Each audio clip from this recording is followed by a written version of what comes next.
But the multiplicity of gods, their sheer numbers, also demonstrates gradual evolution in the human conception of a particular god, or acceptance of the overlapping claims of one god and another, or the elevation of one god over other traditional gods as a chief god.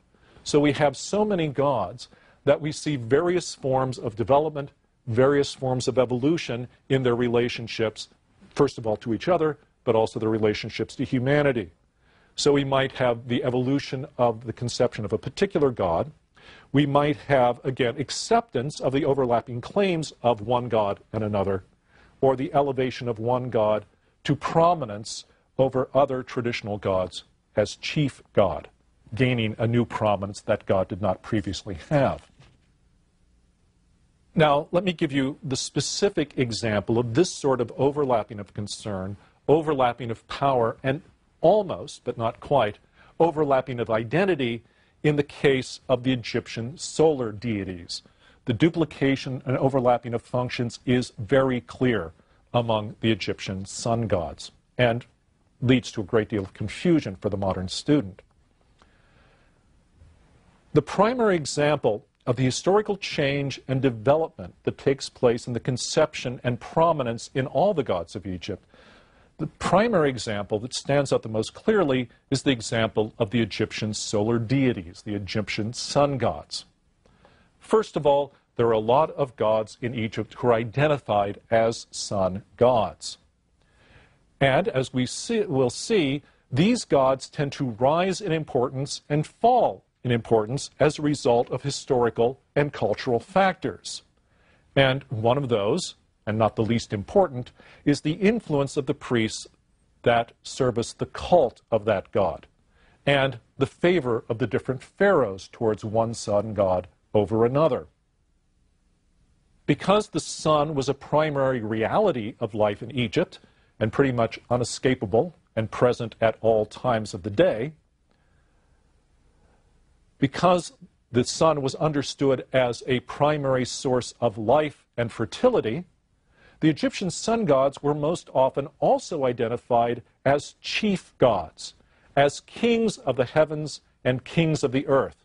And as a result, as a consequence, they have a special relationship to the pharaoh, who is, after all, the king of the earth, the king of the upper and lower kingdoms. We have the pharaoh in the same position on the earth as the sun god is in the heavens. Although we might think of a variety of sun gods as being inconsistent, or at least as an indication of successive conceptions of the god arising one after another throughout history, the Egyptians apparently had no trouble of conceiving of these gods as simultaneously, at the same time, representing a single divine reality. They represented the sun in all of its different aspects, and each of these gods, like each of those aspects, was important in its turn, and each was important in its own distinctive way. So it is not so much a matter of different sun gods succeeding each other, or coming to prominence at the expense of each other, but that the idea of the divine meaning of the sun, the essential divine nature of the sun, became increasingly sophisticated and was represented by the appearance of these new gods who represented different aspects of the divine reality of the sun. So, different aspects of the sun were identified with different solar gods. Some of these are important not so much for their identification with the sun itself, but for other aspects of their divinity that are not directly related to the sun. This is the case with Horus, for example, who is more important as a patron of the royal throne of the pharaoh than as a sun god, although his identity as sun god is also important. For example, we also have Atum, who is important primarily as a creator god. He's the creator god of the Heliopolis cosmogony, and he was identified with the sun specifically at its setting. And because he's identified with the sun at its setting, he sometimes was depicted as an old man. So Atum is one of those gods who shows different stages of life, We'll see this is also true of Re and also true of Horus.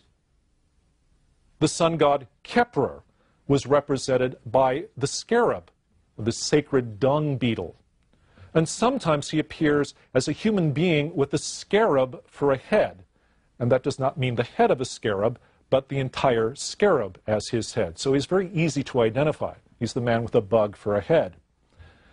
Kepler is identified with the sun at its rising, which means that the sun is essentially the dung ball that the royal scarab Kepler rolls before him up into the arc of the sky. So Kepler rolls the ball of the sun across the sky, particularly at its rising.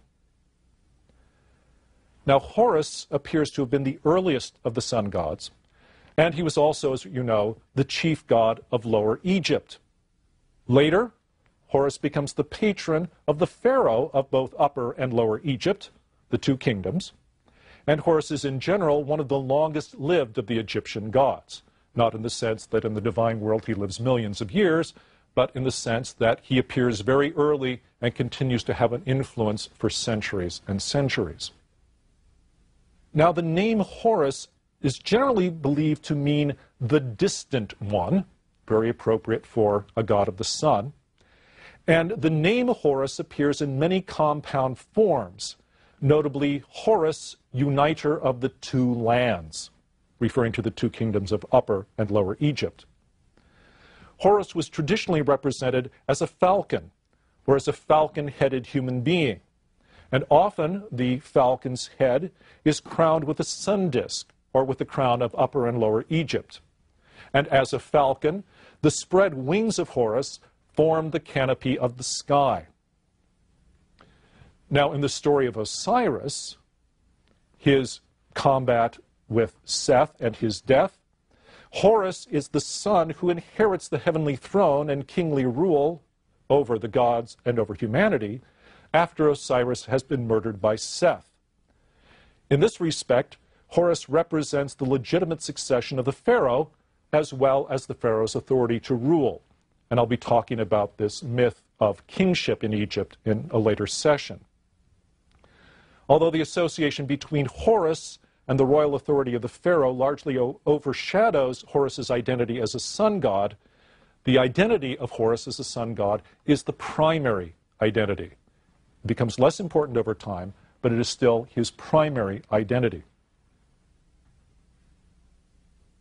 It appears that the dominant solar deity among the Egyptians was Re. And this is especially true during the early dynasties of the Old Kingdom. And we find the name of Re appearing in compound forms with the names of other sun gods. Re is identified with the sun at its zenith, at its high point. But also Re apparently represents the divine essence of the sun. That is, he represents the incomprehensible cosmic reality, the true source of life that the Egyptians believe existed behind the merely physical aspect of the sun. So they do not identify the sun god with the sun itself. They see the physical sun as a physical representation of the power and divinity of the sun god. It's incomprehensible cosmic reality. The creative power that was associated with the sun led to the identification of the god Re as a creator god. And he, like Ptah, was associated with the Benben, the mound of creation. Or sometimes he was manifested as Atum, the god who initiated the creative process. From the time of the 4th dynasty, we find the pharaoh being called the son of Re. This is a sign of the special relationship between the king and the sun. Later, during the New Kingdom, the queen was priestess of the sun, and the sun fathered her children through the agency of her husband, the pharaoh. One of Re's names, Re Horati, meaning Re, Horus of the horizon, indicated his relationship through the dynamic union of Re with Horus, the god of kingship. So Re becomes identified with the pharaoh through association with Horus. These combination names do not imply that the gods are identical, nor are they names for new gods. Instead, they indicate the unity of the divine powers associated with the sun.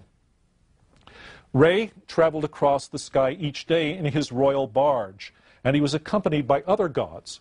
Each night he entered the underworld to return to his rising place again in the east. And sometimes the sun's course across the sky was thought of as mimicking the human lifespan. And in some cases, the dawning sun is portrayed as an infant, and in some stories about Re, he appears as an old man near the end of the day, an old man who dribbles at the mouth. Another sun god was Amun, a primeval deity who was originally part of the Ogdoad, but who later gained supremacy as Amun-Re and became the object of widespread, almost exclusive worship. Amun was very early on a god of Thebes, as we've seen, together with the god Montu, the god of war. As Thebes became politically prominent at the end of the First Intermediate Period, Amun also became more powerful. And before 2000 BCE, he was already given the name Amun-Re, a composite name that represented the two aspects of the god. The name Amun, meaning hiddenness, indicated the unknowable essence of the god, whose power and authority were far beyond human understanding. The name Re indicated the revealed aspect of the god, who shone over the two kingdoms in the shining radiance of the sun. After the establishment of the native dynasty following the expulsion of the Hyksos, the worship of Amun-Re became an expression of Egyptian power. And two new major shrines were built for Amun-Re at this time, one at Luxor and the other at Karnak. During the New Kingdom, Amun-Re was designated king of the gods, and the other gods were often presented as personified facets of his divine being. So at times, the worship of Amun-Re came close to monotheism in practice, if not in theory, as his worship became almost exclusive and the other gods, that is, were understood as manifestations of Amun-Re himself.